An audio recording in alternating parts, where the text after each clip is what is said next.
many times over the past 2 years to do transition pictures for Timothy Leary, the clinical psychologist who promoted psychedelic drugs as the answer to many of society's problems, including criminality and alcoholism, and even as a cure for homosexuality at one point. He was a major countercultural figure, a real rebel, constantly being arrested for drug possession, and he believed in subverting society's norms. And if people only got more enlightened, a lot of the rules would drop away and people would be freer. His slogan was, turn on, tune in, drop out. He was a very, very close friend of Ram Dass at Harvard, and eventually they were both thrown out of Harvard for experimenting with drugs. But he was also at that bed-in with John Lennon and Yoko Ono, and the song Come Together that the Beatles recorded was actually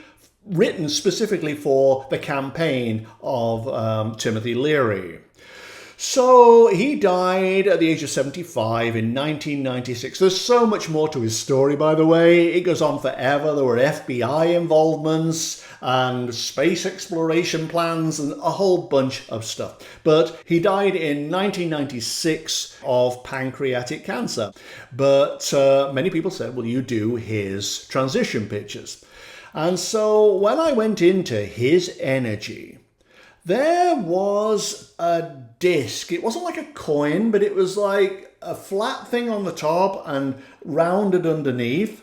And he was stuck to the top of it, and it was rolling around on its edge, the way coins do before they settle. So, whoa! It was like on and off, facing front, facing back, facing front, facing back. There may have been a period before he actually died of Willy Won'ty. He had this plan called designer dying, but he was spinning around on this disc, and eventually he went forward. Yeah, okay, this is it, now it's going to happen. And he slid on it down this slope like a sled. It hit something at the bottom, and he was thrown off. And ahead of him was a big, yawning black tunnel.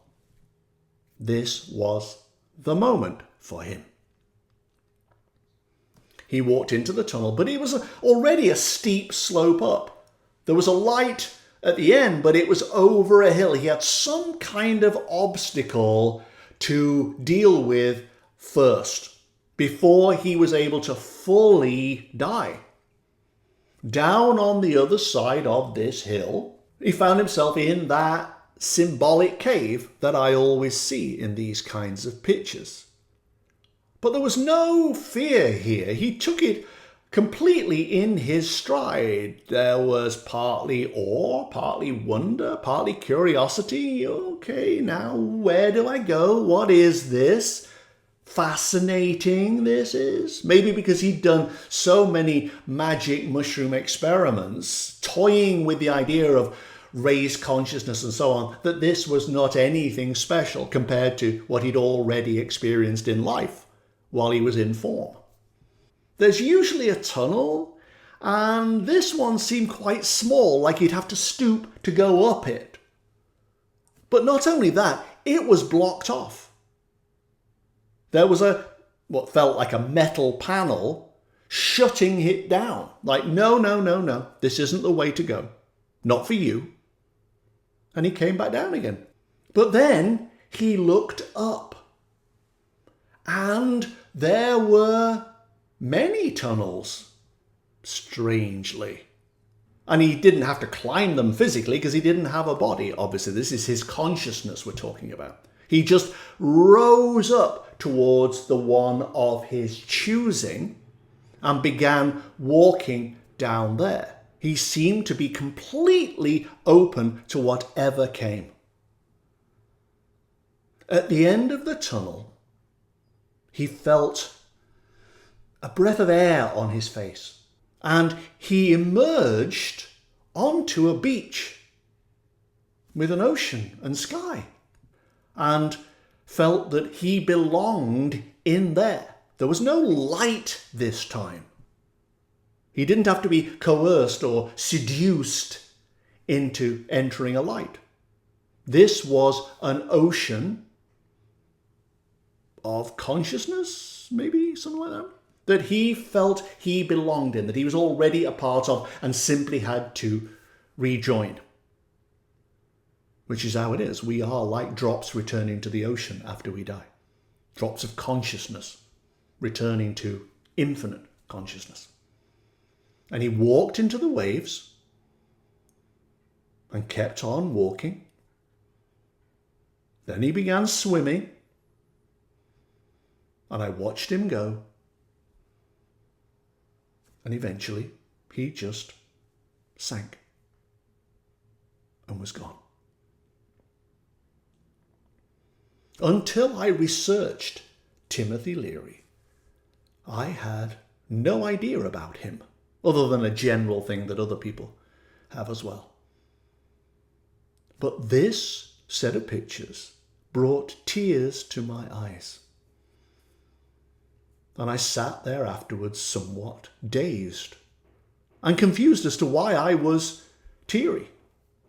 But there was something wonderful, amazing about the realization this man had of his relationship to infinite consciousness. He knew that he was just a drop being returned to the ocean. Literally, in this case, the ocean. He knew that he was a spirit returning home. How he phrased that or framed it in his own perception, I don't know. But he knew that. Maybe he had, during his drug experiments, been here before. It felt familiar. It felt totally comfortable. But it also felt like the truth. This guy knew what the rest of us would like to believe, but we don't have those experiences to take us there. We haven't broken down the barriers the way he did. But he got into the water. It felt warm and welcoming and womb-like, like the arms of grace had wrapped around him and welcomed him home. And totally comfortable, he swam on and then sank below the waves and was gone. Absolutely fascinating. And it made me cry.